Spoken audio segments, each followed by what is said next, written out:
السلام علیکم۔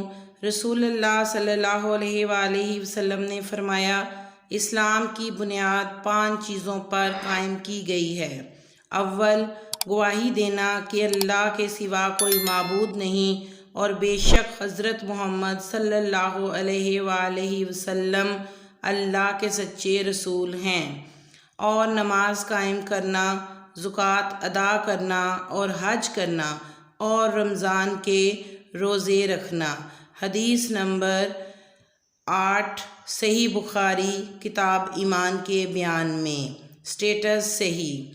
آپ صلی اللہ علیہ وآلہ وسلم نے فرمایا، ایمان کی 60 سے کچھ اوپر شاخیں ہیں اور حیا بھی ایمان کی ایک شاخ ہے۔ حدیث نمبر 9، کتاب ایمان کے بیان میں۔ سٹیٹس صحیح۔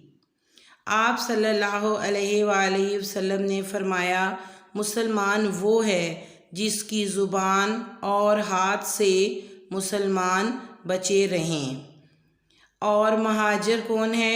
مہاجر وہ ہے جو ان کاموں کو چھوڑ دے جن سے اللہ نے منع فرمایا۔ حدیث نمبر 10، صحیح بخاری۔ لوگوں نے پوچھا، یا رسول اللہ، کون سا اسلام افضل ہے؟ تو نبی صلی اللہ علیہ وآلہ وسلم نے فرمایا کہ افضل اسلام وہ جس کے ماننے والے مسلمانوں کی زبان اور ہاتھ سے سارے مسلمان سلامتی میں رہیں۔ صحیح بخاری حدیث نمبر 11۔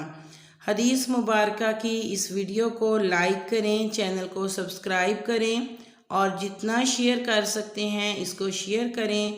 جب تک یہ حدیث مبارکہ کی ویڈیو چلتی رہے گی آپ کو بھی ثواب ملتا رہے گا۔ اپنا خیال رکھیں۔ اللہ حافظ۔